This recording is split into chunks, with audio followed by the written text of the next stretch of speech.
안녕하세요. 참 염치 없는 사람들과 가족이 됐던 40대 여자입니다. 개구리 올챙이적 시절 생각 못한다. 화장실 들어갈 때와 나올 때가 다르다. 라는 말들이 있죠. 아쉬웠던 과거는 생각도 못하고 전과 후가 다른 사람들의 행동을 빗댄 말입니다. 저는 그 말들을 몸소 체험해봤어요. 제가 과거를 잊은 개구리가 된 건 아니고 그런 사람들 때문에 많은 스트레스를 받았죠. 그 사람들은 제 시댁 식구들인데요. 과거를 잊은 이들에겐 결코 빛나는 미래가 오지 않는다는 걸 이야기해보고자 이렇게 사연을 보내봅니다. 그럼 시작해볼게요. 저는 여동생과 함께 금형 가공 공장을 운영하던 부모님 아래서 행복하게 자랐습니다. 우린 평범하게 대학을 나와 직장인이 되었고 저는 나이 33에 동갑이던 남편을 만나 연애를 시작하게 됐어요. 남편은 당시 아직 빛을 보지 못하던 사업을 운영하는 초짜 사업가였죠. 남편은 우리나라에서 손에 꼽는 동쪽 지방의 공대를 나온 수재였어요. 대학을 졸업한 후 좋은 회사에 들어갔던 남편은 회사 생활을 하며 모은 돈과 대출을 껴서 꿈이었던 사업을 시작했다고 하더라고요. 집안 사정이 어려워 부모님의 도움을 받기는 힘들었다면서요. 아직 사업은 지지부진했지만 전 남편이 뭐라도 반드시 해낼 사람이라는 걸 알아봤습니다. 남편은 인생 계획이 확실했고 호부도 남달랐어요.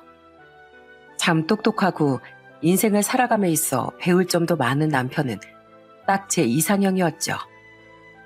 연애를 하며 안타깝게도 남편의 사업은 계속 같은 선상을 이어갔지만 남편에 대한 믿음이 있었기에 저는 결혼을 결심했습니다. 그렇게 저는 나이 35에 결혼을 하게 됐어요. 미안해 여보. 난 정말 잘해보려고 했는데 결혼하자마자 당신한테 너무 면목이 없어. 그런데 결혼하자마자 뭐가 꼬인 건지 남편의 사업이 더욱 어려워지더군요. 저는 그래도 평탄은 유지하고 있었는데 상황이 악화된 거죠. 남편은 결혼하자마자 집에 생활비를 전혀 가져다 주지 못하게 됐어요. 그 와중에 허니문 베이비로 큰아들이 생기자 남편은 제게 정말 많이 미안해했습니다. 괜찮아 여보. 당신은 혼자가 아니라 내가 함께잖아. 우리 아이도 우리 생활도 내가 책임질 수 있으니까 당신은 당신 자리에서만 최선을 다하면 돼. 난 당신 믿어. 하지만 전 걱정 말라며 남편을 안심시켰습니다. 저는 결혼 전 성실한 부모님을 보고 배워 틈틈이 재테크도 하고 있었어요. 그래서 가지고 있던 여윳돈이 꽤나 있었기에 적어도 혼자 생활 정도는 꾸려갈 자신이 있었죠. 저는 저와의 결혼이 남편에게 득이 됐으면 됐지 절대 남편의 사업 발목을 붙잡게 하고 싶진 않았기에 가족 생각에 미안해하던 남편의 부담을 덜어주려 최선을 다했어요. 그런 저와 뱃속 아이를 위해 남편은 정말 치열하게 노력했습니다. 하지만 남편의 사업은 큰애가 태어난 후 더더욱 기울더군요. 그리고 그때 남편은 저와 아이를 생각해 사업을 접을 생각까지 했어요. 그때 절 도와 남편을 말리고 지지해준 사람이 바로 저희 부모님입니다. 자네 제품 개발에 돈이 많이 든다고 했지? 그 돈 내가 빌려주겠네. 만약 생활비가 모자라면 그것도 빌려줄 테니까 사업 접지 말고 계속 정진해봐. 그게 자네를 믿는 우리 딸과 우리를 위한 진정한 길이야. 저희 부모님 또한 저처럼 남편의 가능성과 인품을 보고 처음부터 남편을 많이 예뻐해 주셨습니다. 아빠는 남편에게 절대 포기하지 말라며 선뜻 거액을 빌려주셨어요. 당황한 남편은 거절했지만 아빠는 남편의 어깨를 두드리며 이렇게 말씀하셨죠. 누가 공짜로 준댔나? 나도 사업하는 사람이야. 돈 문제 누구보다 확실하다고. 이건 그냥 빌려주는 거네. 난 자네를 믿고 투자를 하는 거야. 난 자네에게 차용증도 받을 걸세. 다만 이자는 안 받을 테니까 나중에 성공하면 갚아. 아빠는 돈을 빌려주며 남편에게 차용증도 쓰게 하셨습니다. 엄만 죄송해하는 남편의 손을 꼭 잡으며 우리 사위, 우리가 항상 든든하게 뒷받침해 줄 테니 절대 기죽지 말게 하고 응원의 말을 해주셨죠. 그런 부모님께 감사하다며 남편은 눈물까지 뚝뚝 흘렸어요. 그렇게 남편은 사업을 포기하지 않게 됐지만 여전히 남편의 사업은 계속해서 힘든 길을 걸어갔어요. 그런 남편에게 자주 안부 전화를 하고 불러내 술도 사주시던 아빤 남편이 무슨 말을 하기도 전에 몇 번이나 더 돈을 빌려주셨죠. 친정 부모님과 제 믿음이 자신에겐 크나큰 원동력이 된다고 남편은 항상 말했었습니다. 남편은 성공을 향한 투자를 다지며 정말 밤낮 없이 사업에 몰두했어요. 하지만 여전히 사업이 잘 풀리지 않던 세월 동안 우린 큰아들의 뒤를 이어 작은 아들과 막내인 딸도 낳았습니다. 생활이야 제 여윳돈과 월급을 합치면 넉넉진 않아도 심하게 쪼들리진 않았었는데 여전히 생활비 한 푼도 가져다 주지 못하던 남편은 항상 제게 미안해서 어쩔 줄을 몰랐어요. 저는 잔뜩 쪼그라든 남편의 어깨를 보기 싫어 남편의 어깨를 다독이며 항상 응원해 주었죠. 어허, 내가 뭘 했어. 큰일 하는 사람은 항상 어깨를 당당하게 펴고 다녀야 한다고 했지? 여보, 난 정말 괜찮아. 난 내 스스로 당신을 선택했고 지금 아주 행복해. 만약 당신이 스스로를 못 믿겠으면 당신을 선택한 날, 그리고 당신을 믿어주는 우리 부모님을 믿어. 우리 남편 화이팅! 저뿐 아니라 친정 부모님 또한 남편에게 조금의 눈치도 주지 않고 오히려 항상 남편의 길을 세워주셨어요. 박서방, 자네 요새 살이 좀 빠진 것 같은데 스트레스 받을수록 잘 먹고 다녀야지. 안 되겠다. 사위 사랑은 장모라고? 내가 우리 사위 몸보신이라도 좀 시켜줘야겠어. 수정아, 나가서 엄마랑 삼계탕 할 거리 좀 사오자. 박서방, 이거 받게. 현금인데 얼마 안 돼. 내가 항상 말했지? 사업하는 사람은 현금도 어느 정도는 꼭 지갑에 넣고 다녀야 한다고. 사업자 만난 사람들에게 없어 보이는 순간 괜히 자네 무시하는 사람도 생긴단 말이야. 어허, 돌려주지 마. 우리 사이가 어디 가서 기죽는 건 장인으로서 절대 용납 못할 일이니까. 이런 친정 부모님과 더불어 제 여동생도 여동생과 결혼했던 제부도 항상 남편을 존중해 주었어요. 남편은 그런 친정 식구들을 참 좋아했고 어떨 땐 저와 동생보다도 더 저희 부모님께 잘할 정도로 듬직한 맞사이가 되어주었죠. 물론 저도 시댁에 잘하려고 노력했습니다. 남편에겐 무려 남동생 둘과 막내인 시누이까지 동생이 셋이나 있었기에 전 맏며느리 노릇을 잘 해내고 싶었어요. 그와 별개로 솔직히 시댁 식구들은 남편과는 굉장히 다른 사람들이었죠.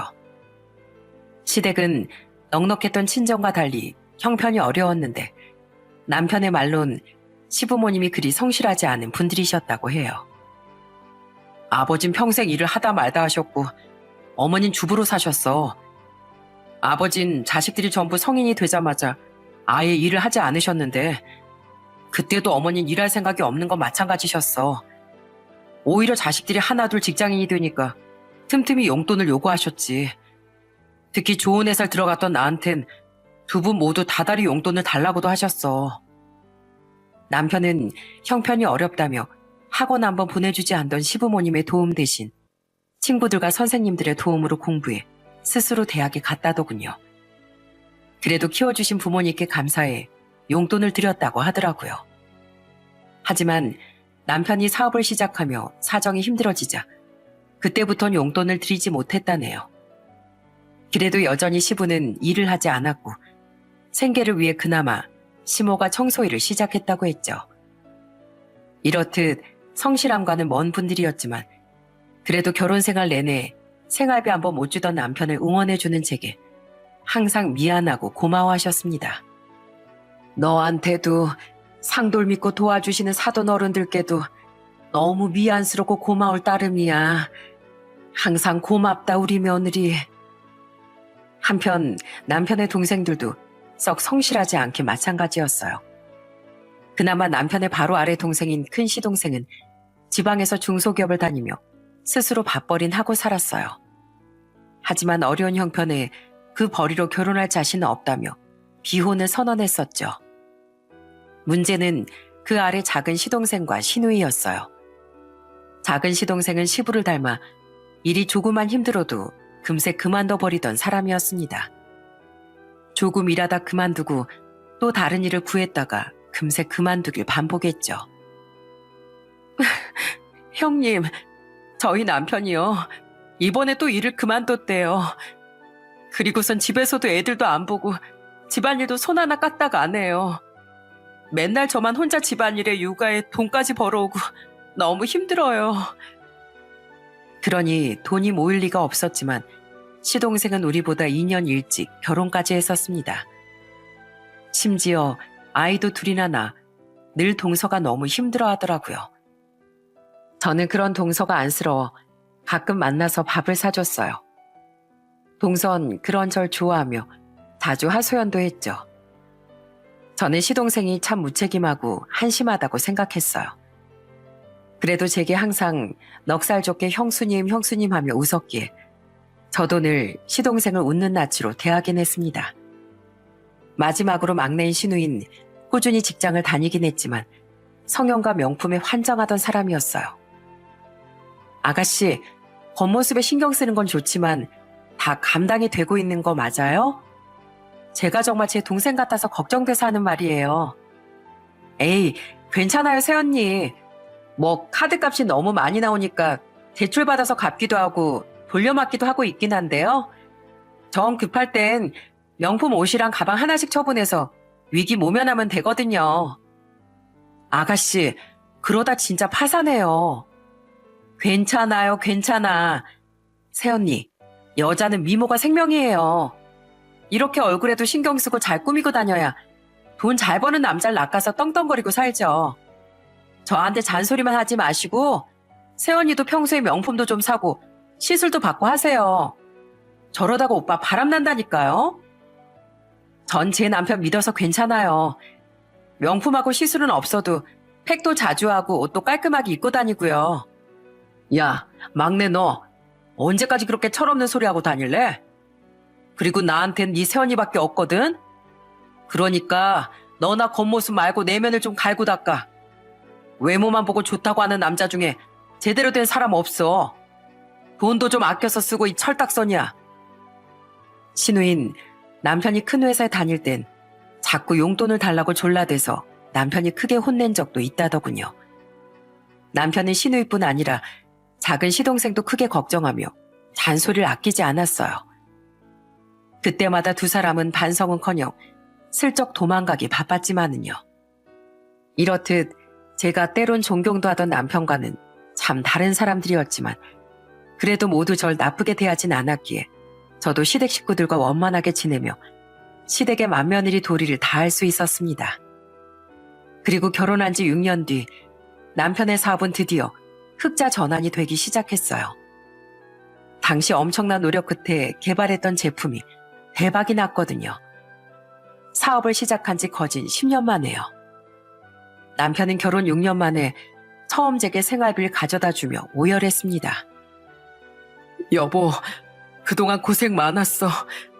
이젠 나 정말 당신한테 그동안 받은 것들 다 갚으면서 살게. 그동안 나 기다려줘서 정말 고마워. 아니야, 나야 믿고 기다리기만 했지. 잠도 제대로 못 자고 노력했던 건 당신이잖아. 정말 잘됐다. 난 당신이 꼭 해낼 거라고 믿었어. 이 돈 아까워서 어떻게 쓰지? 안 쓰고 두고두고 간직해야겠다.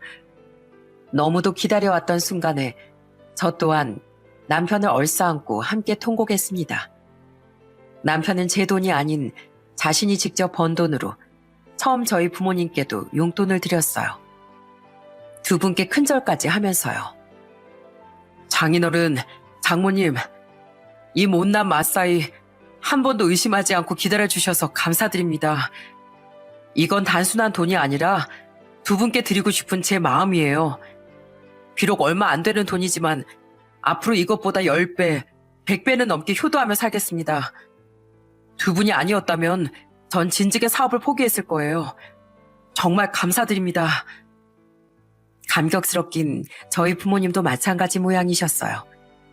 두 분 또한 남편을 안아주고 손을 잡아주며 눈이 퉁퉁 부을 정도로 눈물을 많이 흘리셨거든요. 그때부터 남편의 사업은 더더욱 승승장구하기 시작했어요. 남편은 이제라도 효자 노릇을 하고 싶다며 양가에 매달 용돈도 70만 원씩 드렸죠. 시댁에선 굉장히 기뻐한 반면 처음에 친정 부모님은 극구 거절하셨어요. 하지만 끝까지 우기던 남편의 고집에 결국 두 손 두 발을 들고 용돈을 받기로 하셨습니다. 이외에도 남편은 전처럼 안 먹고 안 쓰며 친정 부모님께 갚을 돈도 열심히 모으더라고요. 성공했다고 해도 남편은 참 한결같이 검소했어요. 저와 애들에게 뭔가를 더 해주고 싶어 할지언정 말입니다. 남편은 힘든 시간을 겪으며 돈의 소중함을 절절히 배웠던 거죠. 여보, 당신만 괜찮다면 우리 회사에 와서 재무일을 좀 봐주면 안 될까? 사업은 자꾸 커져만 가는데 회사에 믿을 만한 사람이 함께 있어주면 너무 든든할 것 같더라고. 근데 내가 세상에서 가장 믿고 의지할 수 있는 사람이 바로 당신이잖아. 당신 원래 지금 회사에서 하는 일도 재무회계 쪽이고. 부탁해, 여보. 저는 남편의 부탁으로 남편의 사업이 풀리기 시작한 지 2년 뒤엔 회사를 그만두고 남편 사업을 함께 돕기 시작했습니다. 집의 경제권도 제가 가지고 있었는데 그때부터 남편은 회사의 재무도 모두 제게 맡기더라고요. 그렇게 우린 함께 사업체를 운영하며 친정 부모님께 돈도 모두 갚을 수 있었어요. 그리고 돈을 모두 갚은 후에도 남편은 여전히 친정 부모님께 감사를 표하며 참 잘했었죠. 이렇게만 보면 해피엔딩일 것 같지만 언제부턴가 시댁 식구들이 문제가 되더군요. 갑자기 돈이 생기면 주변 사람들이 변한다더니 시댁 식구들이 딱 그 짝이었어요. 시부모는 남편이 처음 성공했을 때만 해도 눈물을 흘리며 이렇게 말했었습니다. 아이고, 둘 다 고생 많았다. 고생 많았어. 적어도 이젠 상도 네가 애미 혼자 고생시키는 일은 없겠구나. 그것만으로도 우린 다행이야. 애미야, 그동안 우리 상도 믿고 기다려줘서 정말 고맙구나. 넌 우리 집안 복덩이야. 하지만 조금씩 시간이 흐르며 시부모는 자꾸 우리에게 돈을 요구하기 시작했어요. 어느 날 시부는 시댁에 갔던 우리에게 대뜸 명품 시계가 갖고 싶다고 말했습니다. 그러면서 700만 원짜리 시계 사진을 보여주는데 남편과 전 굉장히 당황했어요. 아버지, 평생 시계는 잘 차지도 않던 분이 갑자기 이런 고급 시계가 왜 필요하세요? 아들이 잘 나가는 사업가인데 애비가 돼서 그 정도는 차고 다녀도 되지 않겠어? 너 민관이 아저씨 알지? 아버지 친구 말이야. 저번에 그놈을 오랜만에 만났는데 글쎄 그놈 손목이 명품 시계로 번쩍번쩍 하더라고. 상도야, 너 돈도 잘 버는데 이 아버지 기 좀 살려줘라. 민관이 아저씨는 꾸준히 투자했던 주식으로 대박이 나셨다면서요. 그래서 강남에 꼬마 빌딩도 사셨고요. 스스로 그만한 능력이 되시니까 아저씨는 사신 거지만 아버지는 아니잖아요. 저도 그 정도 돈이 우스울 정도로 부자도 아니고요. 워낙 알뜰하고 검소했던 남편은 저보다도 먼저 딱 잘라 거절을 했습니다. 대신 20만 원대의 적당한 시계를 선물해 드리겠다고 하자 시부는 대놓고 실망한 표정을 보이며 됐다고 하시더라고요. 또 언제 한 번은 시부가 시댁의 안방으로 남편 몰래 은밀히 저를 불러 이렇게 말했어요. 예, 애미야. 상도 녀석한테 말해도 거절할 것 같으니 내 너한테 부탁 좀 하마. 어차피 너희 집 경제권은 네가 가지고 있잖니. 네가 된다고 하면 우리 상도도 절대 거절 못할 거야. 상도 네 말이면 껌뻑 넘어가는 애잖니. 나 있지? 골프 회원권 좀 끊어다오. 골프가 부자들의 스포츠 아니냐. 그래서 난 처음부터 골프 배워보는 게 소원이었어. 그때 시부는 무조건 반대할 것 같은 남편 대신 절 불러 무려 1,000만 원이 넘어가는 골프 회원권을 끊어달라고 부탁했습니다. 깜짝 놀랐어요. 이전에 명품 시계 때도 그렇고 돈도 안 버는 분이 왜 자꾸 맞지도 않는 사치를 하시려는 건지 싶어서요. 저는 그 무리한 부탁에 고개를 저으며 적당히 절충안을 말씀드렸어요. 죄송하지만 그렇게 큰 금액을 턱턱 해드리긴 저희도 힘들어요. 아버님, 저번부터 자꾸 무리한 부탁을 하시는데 그 돈 저희가 쉽게 버는 거 아니고 10년이 넘게 흘린 남편의 땀과 눈물이 녹아든 소중한 돈들이에요. 그런 돈을 그렇게 낭비하며 살 수는 없어요. 골프가 그렇게 배우고 싶으시면 실내 골프 연습장부터 다녀보세요. 그 정도는 제가 도와드릴게요. 스크린 골프는 폼이 안 나잖아. 에휴, 됐다. 대신 이번 생일에 용돈이나 넉넉히 다오. 하지만 시부는 계속 폼이 안 난다며 제 말에 입을 뾰로통하게 내밀었습니다. 이후 저는 남편과 상의 후 시부의 생신 때 용돈이나마 넉넉히 드리는 것으로 끝을 냈죠. 그나마 그렇게라도 한 게 그래도 남편이 자기를 키워준 부모님이니 잘해드리고 싶어 했거든요. 이후에도 시부는 저런 식으로 자꾸 돈을 요구했고 우린 적당한 선을 넘으면 그 요구들을 딱 잘라냈어요. 물론 남편의 사업이 잘 되며 돈을 적진 않게 벌었지만 적당히야 괜찮아도 당연한 듯 계속 이런 요구를 하는 건 옳지 않다고 생각했거든요. 특히 자식인 남편이 아무리 잘해드리고 싶어도 이런 것이 버릇이 되면 안 된다며 절대 용납을 못했었어요. 여기까지 들으면 시부가 가장 문제였던 것 같으시죠? 하지만 정말 더 큰 문제인 사람은 시모였습니다. 시부는 그래도 거절을 당하면 크게 실망할지언정 뒤끝은 없으셨어요. 그런데 시모는 요구하는 사이즈도 뒤끝도 모두 시부를 능가했죠. 서서히 우리에게 조금씩 돈을 요구하던 시모는 어느 날엔 갑자기 5천만 원짜리 차를 사달라고 하더라고요. 남편은 황당한 표정으로 말했어요. 일하러 가실 때 빼곤 나가실 일도 없는 분이 갑자기 무슨 차예요. 어머니 직장도 걸어서 15분 거리잖아요. 그리고 어머니 장롱 면허기까지 하시잖아요. 걸어서 15분 거리면 차 타고 출퇴근하면 안 되냐? 예미야, 경제권은 네가 가지고 있지? 상도가 말은 저래도 네가 된다고 하면 아무 말 못할 테니까 네가 좀 사다오. 나도 여기서 더 늙기 전에 좋은 차 한번 떵떵거리고 몰아보고 싶단 말이야. 어머님, 저희 차도 5천만 원이 안 돼요. 근데 끌고 나갔다가 어떤 사고를 내실지도 모르는 초보 운전인 어머니께 왜 그런 비싼 차가 필요하세요? 정 필요하시면 아버님 명의의 차 끌고 다니시면 되죠. 그리고 걸어서 15분 거리 직장에 차 끌고 다니면 기름값이 더 나오겠어요. 그동안 어머님이 드리는 용돈 외에도 더 달라고 하셨던 돈이야 몇 번 드렸었지만 이건 경우가 다른 것 같아요. 니들 내가 돈도 없고 늙었다고 무시하냐? 이 불효막심한 것들아. 그렇게 돈 많이 벌어서 니들만 잘 먹고 잘 살겠다 이거야? 그때 정중히 거절을 하자 시모는 마구 화를 냈습니다. 그리곤 한동안 저희를 보면 쉬지 않고 구시렁대셨죠. 이후에도 시모는 갑자기 친구들 5분까지 모두 다 함께 해외여행을 보내달라고 하질 않나 청소일을 그만두고 일반 식당도 아닌 고급 레스토랑을 운영해보고 싶으니 투자를 해달라질 않나 자꾸 과해도 너무 과한 요구를 하시더군요. 왜 그렇게 허무맹랑한 요구만 하시냐고 하니 시모는 당당하게 이렇게 말하곤 했어요. 우리 아들이 잘 나가는 회사 대표인데 뭐가 허무맹랑해? 애민 너 지금 우리가 못 산다고 무시하는 거야? 우리 아들이 벌어온 돈으로 애들이랑 떵떵거리고 잘 살면서 왜 내가 해달라는 건 다 안 된다는 건데? 우리 아들이 네 눈치 보여서 더 저렇게 다 안 된다고 하는 거 아니야? 우리 아들을 저렇게 잘나게 키운 건 난데 왜 그 덕을 네가 보냐고? 나도 대표 아들 둔 덕 좀 크게 보고 싶어서 그런다. 사람들한테 자랑도 널리 하고. 제가 언제 어머님을 무시했어요. 그리고 덕을 저만 보다뇨? 저도 엄연히 남편 사업 같이 돕고 있고 부부니까 남편 사업 수입으로 같이 쓰고 애들도 키우는 거죠. 심지어 저흰 두 분이 요구하시는 것처럼 그런 사치는 부리지도 않아요. 전하고 똑같이 산다고요. 그리고 저도 물론 반대지만 두 분이 이러시는 걸 가장 이해 못하는 건 바로 제 남편이에요.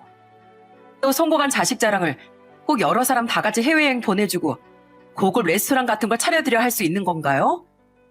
그건 그냥 자식 자랑을 가미한 허영이고 사치죠. 뭐야? 허영? 사치? 그만 좀 하세요, 어머니. 따지려거든 저한테 따지시지. 왜 엄한 저희 집사람한테 난리세요? 왜 돈을 버는 건 우린데 그 덕을 어머니 아버지가 보려고 하세요? 기가 막히게도 시모는 경제권을 가지고 있는 제가 남편을 조종한다고까지 생각을 하더라고요. 하도 기가 막히고 화가 나서 저도 서서히 참지 못하고 맞서게 됐어요. 그럴 때마다 남편은 당연히 제 편에 서서 시모에게 화를 냈죠. 그럴수록 시모는 점점 더 절 못마땅해 했고 그럼에도 불구하고 지치지도 않고 계속 우리에게 돈을 요구했어요. 어느 날엔 시모는 우리에게 시동생들과 시누이를 다 책임지라고까지 하더라고요. 너 맏며느리 노릇 잘하고 싶다고 전에 그랬지? 맏며느리란 응당 남편 동생들까지 다 책임지고 돌볼 의무가 있는 거야. 네 큰 시동생 돈 없다고 비혼 선언한 거 알지? 우선 걔한테 다달이 100만 원이라도 좀 보내서 도와주고 우리 셋째 이번에 또 일 그만둔 거 들었지? 얘가 이번에 아예 창살 시작해보면 어떨까 하더라고. 얘한테도 한미천 좀 마련해줘라. 그래야 앞으로 그만두는 일도 없이 자기 가족은 건사하고 살 거 아니야. 형수님, 저 딱 1억만 도와주세요. 들었지? 1억이라는 거. 그 정도는 장남 부부로서 충분히 해줄 수 있잖아. 그리고 마지막으로 우리 막내. 네 시누이 밀린 카드값하고 대출금 좀 갚아다오. 이러다 얘 조금 있으면 아주 신용불량자 되겠어. 새언니, 부탁 좀 할게요. 새언니랑 오빠가 안 도와주면 저 가지고 있는 명품들도 팔아야 하는데 팔기 아깝단 말이에요. 코도 다시 손봐야 하는데 성형할 돈도 부족하고요. 그나마 경우가 있던 큰 시동생은 아니에요 형수님 하고 말하며 창피해서 어쩔 줄을 모르더군요. 하지만 작은 시동생과 시누인 기가 찬 시모의 말에 한술 더 뜨며 눈을 반짝였죠. 당시 남편은 운전하느라 피곤해 방에서 자고 있었기에 저는 혼자 그들을 상대해야 했어요. 하지만 전 전혀 기죽지 않고 또박또박 말했습니다. 그동안 한 번씩이라도 제 남편이 동생들에게 용돈을 줬으면 좋지. 대체 서방님하고 아가씨가 제 남편 성공하는데 무슨 보탬이 됐다고 이러세요? 그나마 큰 도련님은 부끄러워하기라도 하시지. 두 사람은 대체 뭐예요? 끈기도 없고 아낄 줄도 모르고. 서방님은 평생 그렇게 동서만 믿고 게으르게 살더니 이젠 우리한테 돈 뜯어서 기둥뿌리라도 세우시려고요? 어림없는 소리 마세요. 그 나이 먹고 가정까지 꾸렸으면 스스로 앞길을 개척해 나갈 줄 아셔야죠. 그리고 아가씨, 돈이 없으면 쇼핑이나 성형을 하지 마세요. 제발 정신 차리고 카드 빚은 아가씨 명품들 팔아서 갚든지 말든지 알아서 하세요. 제가 소리를 치자 부끄러워하던 큰 시동생과 동설 제외하곤 모두 표정이 일그러지더군요. 제가 오죽했으면 작은 시동생과 시누에게 저렇게 뾰족한 말을 했겠습니까? 그동안 시부모 못지않게 두 사람도 우리에게 연락해서 계속 돈을 달라고 했었거든요. 물론 적당히 거절하긴 했지만 이젠 정말 이골이 나더라고요. 시모는 그들 중 가장 사납게 표정을 일그러뜨리며 제게 고함을 지르려고 했어요. 하지만 시끄러운 소리에 깬 건지 남편이 방에서 나오며 먼저 소리쳤죠. 이게 다 무슨 소리야? 어머니, 그리고 너희들 또 우리 집사람한테 돈 타령하고 있었어? 어머니 아버지도요? 다들 사람이 왜 그러세요? 그래도 가족이라고 우리 집사람 돈덩거리는 우리 식구들 다 참고 계속 이 집에 와주잖아요. 계속 밥 사달라 돈 달라 요구만 하는 우리 식구들한테 그래도 꾹 참고 밥도 사고 명절이나 생신엔 어머니 아버지 용돈도 드리면서 며느리 도리 다 하고 있잖아요. 그것만 해도 감지덕지지. 다들 왜 이렇게 제 아내를 괴롭히는 건데요? 애초에 내가 이 자리에 있을 수 있던 건 다 내 아내 덕분인데. 다들 아무 말도 못하던 와중 시동생과 동서는 작은 목소리로 정말 죄송하다는 말을 하더군요. 시부는 옆에서 눈치 없이 난 아무 말 안 했다 진짜야 하며 슬그머니 방으로 들어가 버리셨죠. 시댁 식구들을 향해 분노를 퍼부은 남편은 저와 아이들을 데리고 시댁에서 나와버렸습니다. 그런 일들을 겪으며 우린 확실히 깨달았어요. 가족이라고 좋은 마음에 하나둘 욕을 들어주면 호의가 권리인 줄 착각하게 된다는 것을요. 그때부터 우린 시부모의 매달 용돈과 생신, 명절 이외엔 웬만한 욕은 모두 거절하기 시작했습니다. 그럴수록 특히 시모는 절 못마땅해 하며 모든 게 다 제 탓이냐고 굴었죠. 돈이 생기면 친구도 적이 되고 가족과도 등을 돌리게 된다더니 그 말이 뭔지 알 것 같아. 정작 우리를 도와준 친정 부모님은 돈 아끼라면서 우리한테 밥값 한번 계산하지 못하게 하시는데 시댁 식구들은 당연한 것처럼 우리한테 맨날 밥값까지 내라고 하잖아. 저는 지쳐갔습니다. 그래도 남편의 가족이니 참고 기본 도린하며 살려고 했지만 마치 우리에게 돈을 맡겨놓은 양 빚쟁이처럼 구는 시댁 식구들이 점점 견딜 수 없이 싫어졌죠. 특히 엄한 저를 계속 못마땅해 하던 시모는 아주 지긋지긋했어요. 남편은 그런 제게 미안해하며 항상 시댁 식구들에게 화를 냈는데 이젠 서서히 남편도 지쳐가는 듯 보이더라고요. 그렇게 시댁 때문에 골머리를 앓으며 또 6년이라는 시간이 흘렀어요. 우리의 결혼 생활엔 무슨 6년마다 이벤트가 생기는 건지 그 해에 우리에겐 또 엄청난 사건이 생겼습니다. 그날 전 내내 기분이 정말 좋지 않았어요. 바로 전날 저녁 시모가 전화로 이번엔 옆 동네 브랜드 아파트로 이사가고 싶다며 아파트를 매매해달라고 졸랐었거든요.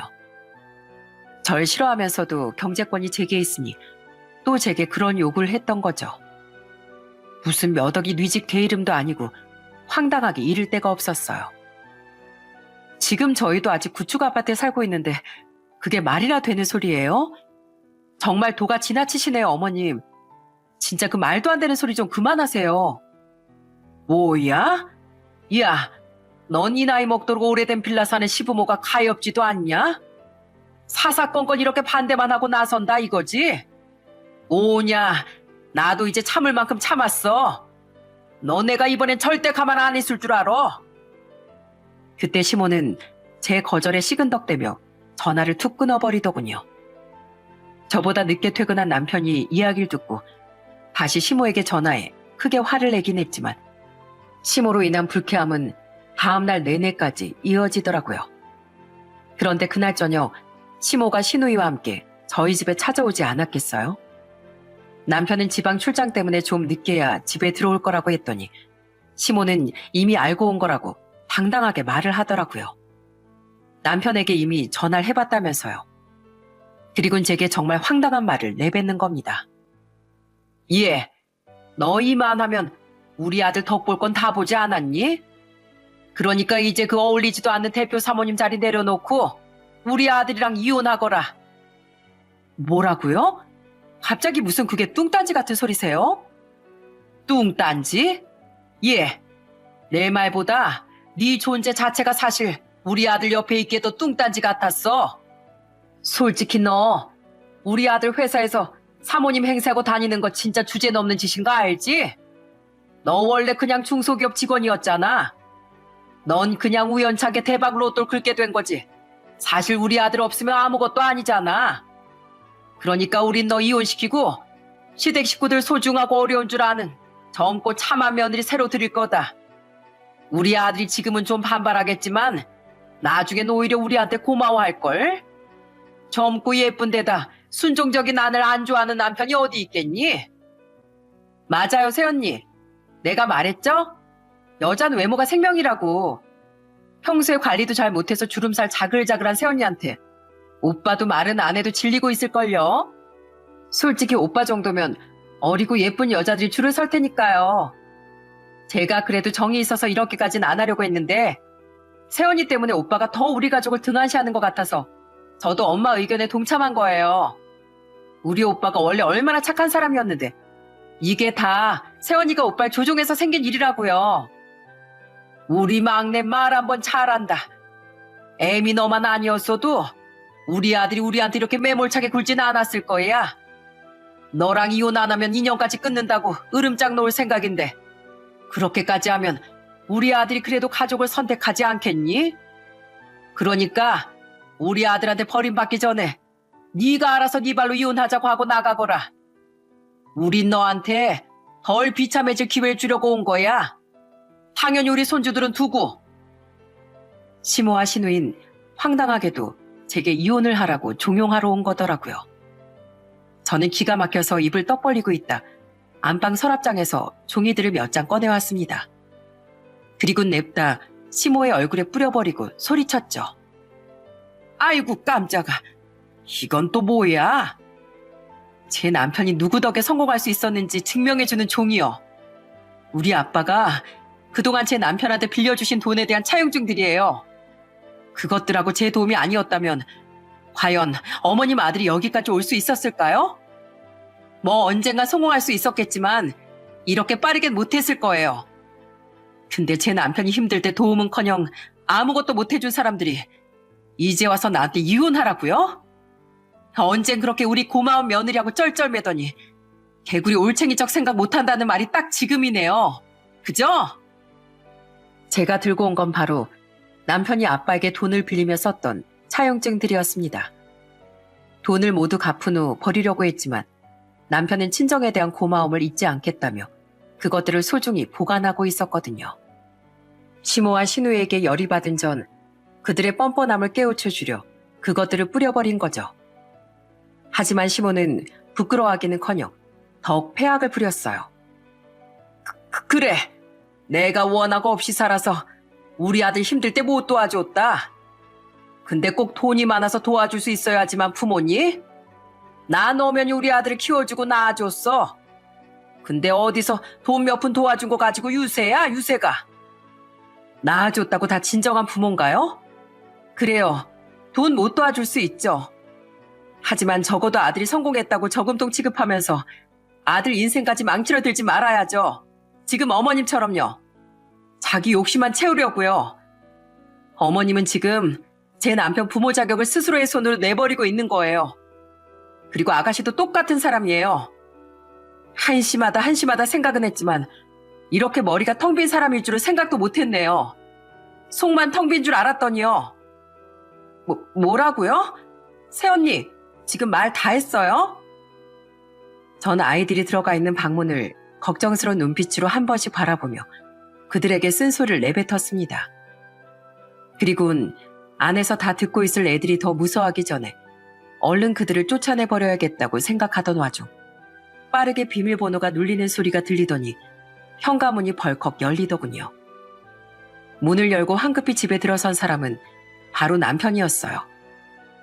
남편은 대치하고 서 있는 우리 세 사람을 보자마자 험악한 표정을 지으며 제 옆으로 걸어왔습니다. 다들 목소리가 커서 아파트 복도까지 다 들리더라. 여보, 괜찮아? 어머니랑 제가 또 돈 요구하러 온 거야? 아까 어디냐는 어머니 전화를 받고 끊고 나니까 느낌이 쎄하더라고. 마침 차도 안 막히길래 최대한 빨리 차 몰고 집으로 달려왔어. 역시나 어머니가 와 있었구나. 어머니, 대체 오늘은 또 와서 무슨 소리 하신 거예요? 아니, 너 왜 이렇게 일찍... 그게 말이지? 내가 말해줄게.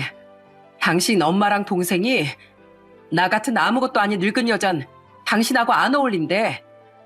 자기들 입맛에 맞는 어리고 순종적인 새 며느리 드릴 거니까 나한테 이혼하라고 하는데 당신 어떻게 생각해? 난 앞으로 당신 가족 안 보고 살 건데 당신이 나보다 당신 가족을 선택한다면 내가 존중하고 물러나 줄게. 대신 애들은 다 내가 데려갈 거야. 뭐? 이혼? 어머니, 지금 제정신이세요? 당황해하는 시모와 신우를 보며 남편은 사납게 물었어요. 저는 그들 대신 남편에게 그들이 찾아온 이유를 말해주었죠. 그러자 사색이 된 남편은 마구 시모와 신우를 끌어내며 소리치기 시작했습니다. 사람들이 해도 정도껏 해야지. 누구 인생을 망치려고 이혼 소리를 하는 거예요? 얘 상도야, 이것 좀 놔라. 너 기집애한테 얼마나 정신이 나가 있으면 애미한테 이딴 짓을 해? 정신이 나간 건 어머니예요. 저요, 지금 저희 장인 장모님하고 집사람 아니었으면 이 자리에도 없었어요. 다들 절 믿어줬으니까 제가 용기를 내서 포기하지 않았던 거지. 이 사람 못 만났으면 전 진즉 사업 접었을 거예요. 근데 저를 돕기는커녕 제가 성공하니까 빈대처럼 하나라도 더 못 뜯어가서 혈안이기만 했던 분이 감히 제 아내를 제 인생에서 몰아내려고 하셨어요? 죄송한데 전 집사람을 잃을 바엔 어머니를 저버리는 길을 택할 거예요. 그러니까 나가세요, 당장. 막내 너도 나가. 이 정신 빠진 기집애야. 넌 앞으로 국물도 없을 줄 알아? 뭐? 날 쳐버리겠다고? 고작 저딴 기집애 때문에? 얘 상도야. 오빠 아파. 오빠. 남편은 순식간에 심호와 신우일 쫓아내버렸습니다. 그리고는 자신도 이제 지친다며 절 끌어안고 미안하다고 엉엉 울더라고요. 왜 이렇게 우리 가족들은 하나같이 모렴치할까? 나도 그래도 가족이니까 어떻게든 잘하려고 했는데 이젠 지쳐서 안 되겠어. 해줘봤자 고마워할 줄도 모르고 더 큰 것만 바라는 우리 가족. 이젠 나도 포기할 거야. 정말 미안해, 여보. 나한텐 당신밖에 없으니까 제발 나 버린다는 말만 하지 마. 엉엉 우는 죄 없는 남편이 너무 불쌍해 저도 함께 코를 훌쩍이며 남편을 위로해줬습니다. 그 뒤 남편은 시댁에 용돈을 앞으로 70에서 30으로 줄여버린다고 통보했어요. 그리고 명절이든 생일이든 앞으로 자신은 아무것도 안 할 거라고 못을 박았죠. 그러자 시모는 기겁을 하곤 다시 저희 집에 찾아와 남편에게 애원을 하더라고요. 상도야, 나 얼마 전에 카드 할부로 가전제품 싹 바꾼 거 알잖니? 근데 이렇게 갑자기 용돈까지 줄여버리면 어떻게 해? 너 정말 네 부모한테 이렇게 야박하게 굴 거야? 아예 다 끊어버리고 싶은 거. 그래도 절 키워준 부모님이니 최소한의 도린 하려고 그거라도 드리는 거예요. 싫으시면 그것도 받지 마시던가요. 아이고, 얘 애미야. 네가 쟤 좀 말려봐라. 아무리 부모한테 마음이 상했기로써니 저런 불효가 어디 있어. 넌 그래도 경우가 있는 애잖니? 어머님이 저한테 먼저 경우가 없어도 너무 없게 행동하셨으면서 왜 저한테만 경우를 찾으세요? 전 이제 2번 다시 어머님 안 보고 살 거니까 저한테 이러지 마세요. 앞으로 여기 찾아오지도 마시고요. 경찰에 신고하기 전에요. 뭐야? 넌 어쩜 이렇게 애가 야박하고 속이 좁니? 가족끼리 좀 돕고 살고 할 수도 있는 거지. 너 어제 내가 이혼하라고 했다고 이러는 건가 본데? 네가 이딴 식으로 싹 썩게 행동하니까 내가 널 이혼시키려고 한 거야?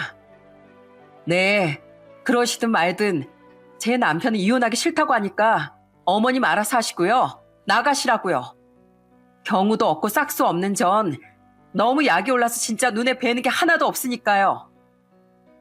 그리곤 남편이 단호하게 나오자 저에게까지 매달리는데 그러면서도 끝까지 반성은 안 하고 결국 제게 악담만 내뱉더라고요.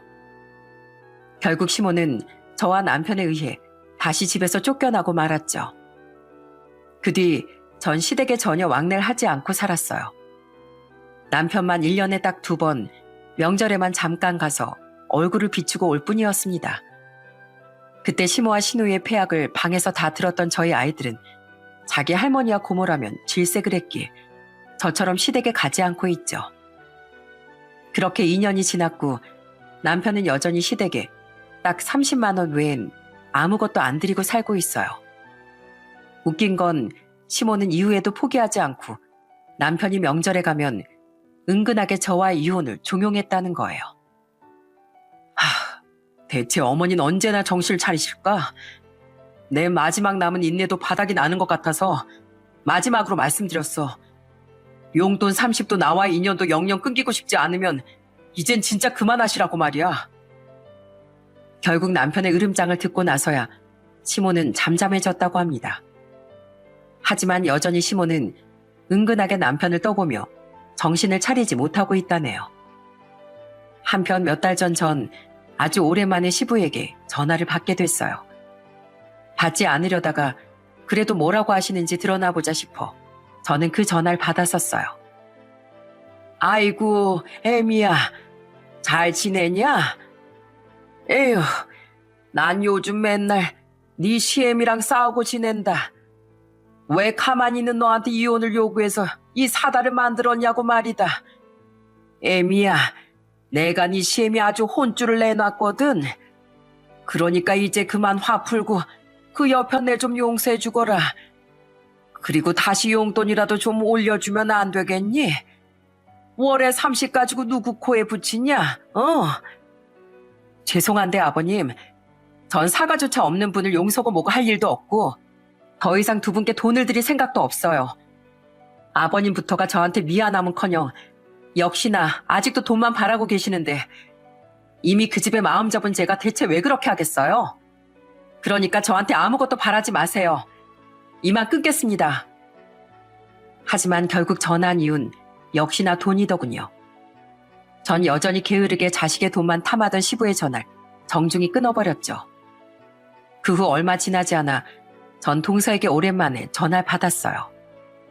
형님, 저 더 이상 그 인간이랑 못 살겠어서 애들 데리고 이혼했어요. 그래도 마지막으로 형님께 인사드리고 싶어서 이렇게 연락드렸어요. 오래 참았지만 결국 마음 약한 동서도 시동생을 견디지 못했던 겁니다. 저는 그런 동서에게 행복을 빌어주며 작별 인사를 했죠.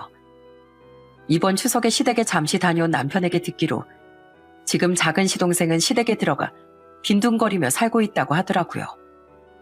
또 시누이는 최근 드디어 한 남자와 결혼하려다 숨겼던 카드 빚을 들켜 파혼당했다고 하더라고요. 어휴, 정말 너무 한심해. 대체 언제 사람 구실을 하고 살려는지 원. 남편은 그들을 한심해하며 혀를 끌끌 찼습니다. 그래도 경우가 있던 큰 시동생은 자기 가족이 창피하다며 바쁘다는 핑계로 명절에도 잘 안 오고 있다고 해요. 전 그렇게 일부 자식들조차 창피해하는 시댁에 더 이상 신경 끄고 앞으로 저희 가족만 잘 챙기며 잘 살아갈 생각입니다. 남편은 여전히 제 친정에 굉장히 잘하며 살고 있습니다. 부모님은 어딜 가나 남편 자랑을 그렇게 하세요. 물론 제부가 서운해하지 않게 제부도 많이 예뻐하시지만요. 부모님은 얼마 전엔 그동안 남편과 제가 매달 드렸었던 70만 원을 한 푼도 빼놓지 않고 모은 돈이라며 목돈이 든 통장을 건네주기도 하셨어요. 그리고 놀란 남편에게 아빤 이렇게 말하셨죠. 사업이란 항상 어떻게 될지 모르는 일이지 않나. 그러니까 이건 잘 가지고 있다가 위급한 상황에 쓰게. 왜 두 분은 제게 늘 줄 생각만 하세요? 그럼 부모가 자식에게 줄 생각을 하지 빼앗을 생각을 하겠나? 부모 마음이란 다 이런 거야. 그때 아빠의 말씀을 듣고 남편은 갑자기 서럽게 엉엉 울었습니다. 아마 저희 부모님과 정반대였던 시부모의 생각이 난 것 같았어요. 아빠는 아차 싶은 표정으로 남편을 달래주려 진땀을 빼셔야 했죠. 저 또한 함께 남편을 달래며 다짐했어요. 가족으로 인해 상처받은 남편의 마음을 평생 어루만져주며 살아가겠다고요. 남편은 자신을 진정으로 위해주는 부모님은 장인 장모님이라며 평생 효도하며 살겠다고 말하더군요. 그런 남편의 말처럼 진정한 부모란 자식이 잘 되든 못 되든 하나라도 더 주고 싶어하는 존재라고 생각합니다. 물론 힘들면 자식도 부모를 도울 수 있죠. 부모님도 자식의 도움을 바랄 수도 있고요. 하지만 그것도 상식선 이내의 일이지 제 시부모처럼 자식을 저금통처럼 여기는 사람들은 결국 자식에게 외면당하게 되는 법인 것 같아요. 아무리 가족이라고 해도 서로 간의 선을 잘 지키며 살아가는 것이 가족의 우애를 지키는 방법이라는 걸 많은 사람이 제 사연을 통해 깨닫게 됐으면 좋겠습니다. 그럼 전 이만 사연을 마치고 인사드릴게요. 감사합니다.